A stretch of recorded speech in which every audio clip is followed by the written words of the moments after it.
So far, Smoke has kept its arsonist mystery burning at both ends.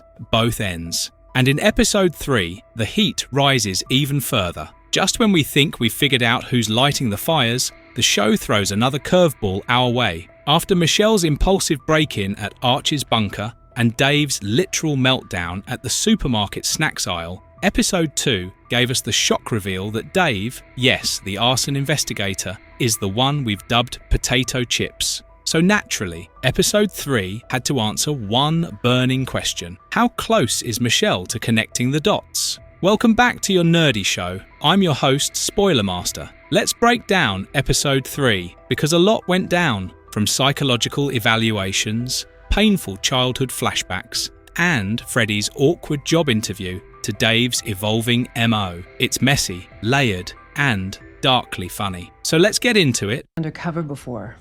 Yeah, Vice.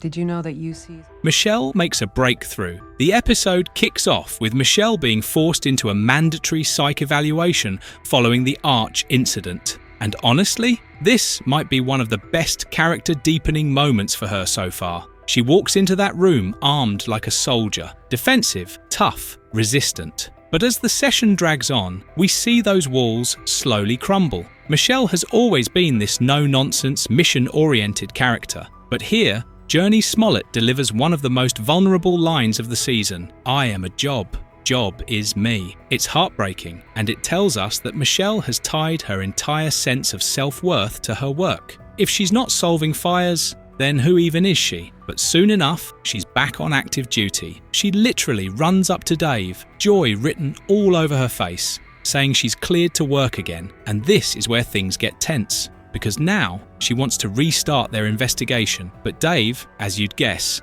doesn't want anything to do with it. So Michelle goes solo. Now remember, back in episode 2, she had a creeping suspicion about Dave, and now we see how deep that suspicion runs. She's got an entire wall filled with maps, pins, sticky notes, classic conspiracy theorist vibes, and every lead connects back to Dave. What follows is a solid detective montage. Michelle drives from one arson site to another, revisiting every location Dave investigated alone, one dead end after another, until, lightbulb moment, she stops at a railway crossing and has a spark of inspiration. She starts thinking like the arsonist. She knows Dave's the kind of guy who obeys every stop sign. What if, she thinks, he lit those fires by tossing a modified cigarette out the car window while stopped at those signs? Michelle decides to test this out in the most low-budget but genius way possible. She sits in her car, flicks coins out of the window to simulate how a cigarette would travel through the air, and after several tries,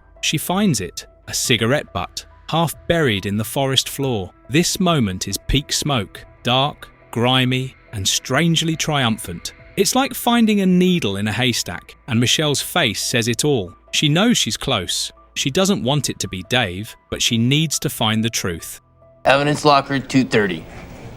Yeah, I might have something.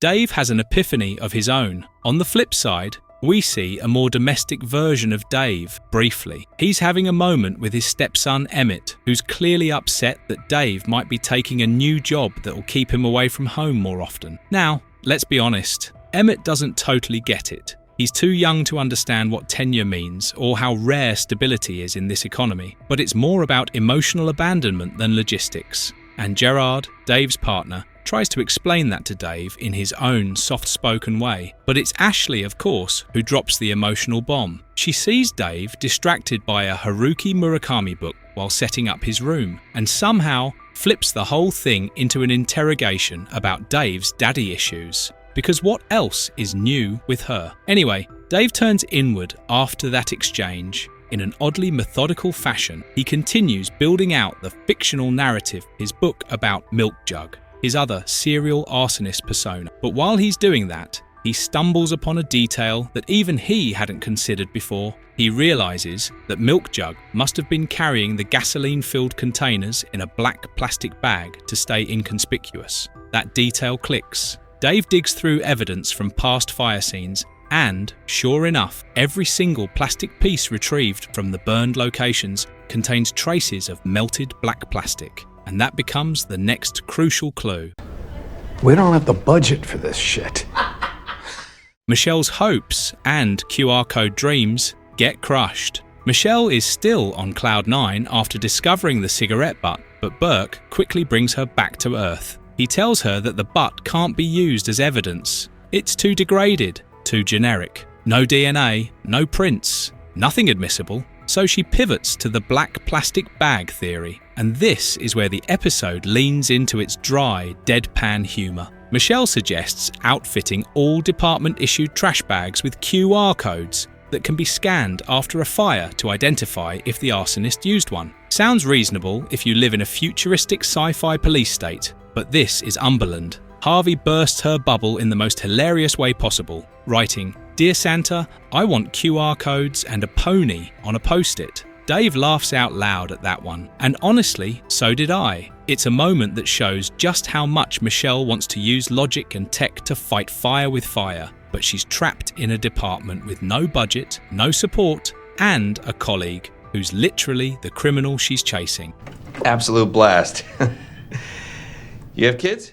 Freddys Interview, a cringe masterpiece. Let's talk Freddy. Freddy, who may or may not be Milk Jug, continues to be one of the show's most tragicomic characters. He gets into a shouting match with Lee, his friend and supervisor at Coop's Fried Chicken. Lee basically tells him to give up on his dreams and accept his lowly place on the food chain. Freddy doesn't lash out though, he just nods, holds it in, and goes for the interview anyway. And wow, what a disaster. Ntare Guma Mbahoim Wine deserves an award just for how convincingly awkward that scene is. Freddy's so tense, so unprepared, it hurts to watch. He mumbles, he sweats, he says all the wrong things. It's the kind of moment where you don't know whether to laugh or cover your eyes. Later, back at the chicken joint, Lee tries to apologise for being harsh, but Freddy's too focused on refreshing his phone, hoping for that second round invite. Of course, it never comes, and Lee knows it. He knows We'll Be in Touch, his corporate speaker for you didn't make the cut,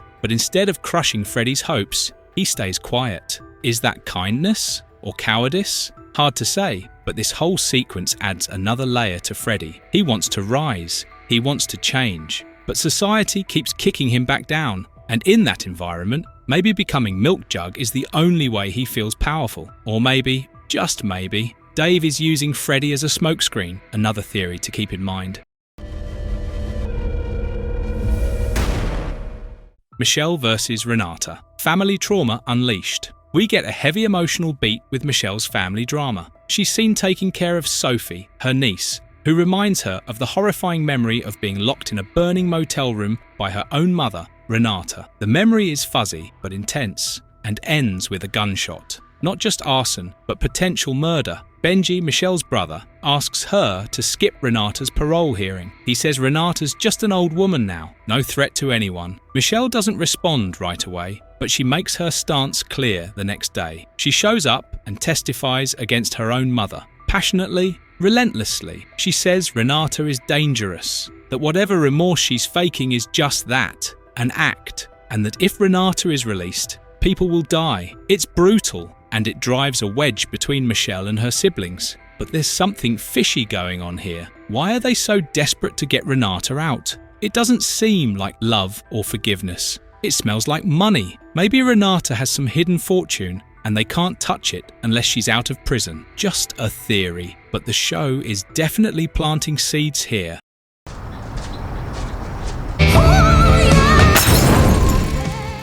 Dave switches it up, and finally we circle back to Dave. Knowing Michelle is getting closer, Dave changes his approach. He sets fire to a random luxury car in the suburbs. A rich person's car. No cigarette, no milk jug, no snacks aisle. This is smart on his part, because it throws Michelle off. She and Dave chalk it up as a stray incident. No connection to potato chips or milk jug. But we know better. This is Dave adapting, hiding, diversifying his portfolio of chaos. The question now is, how long can he keep this up before Michelle catches on? Because with every episode, her instincts get sharper, her suspicions grow stronger, and that cigarette butt in the forest, it may not hold up in court, but in Michelle's head, it's a ticking time bomb. Mom, why don't you take another drink? Our nerdy thoughts. Episode 3 of Smoke is easily one of the strongest so far. It balances character development, dark comedy, and detective work with a sharp narrative edge. Michelle is peeling back layers of both her past and her present. Dave is morphing into a more dangerous version of himself. Freddie's spiraling, and Renata's mystery adds another twisted thread to the already tangled plot. Who's really Milk Jug? Who's being used? And who's going to go up in flames next? One thing's for sure, this fire's nowhere close to being put out. Stay tuned. Job is me. Well, there's not many floors. Your elevator can descend. No, what the heck, I'll laugh anyway.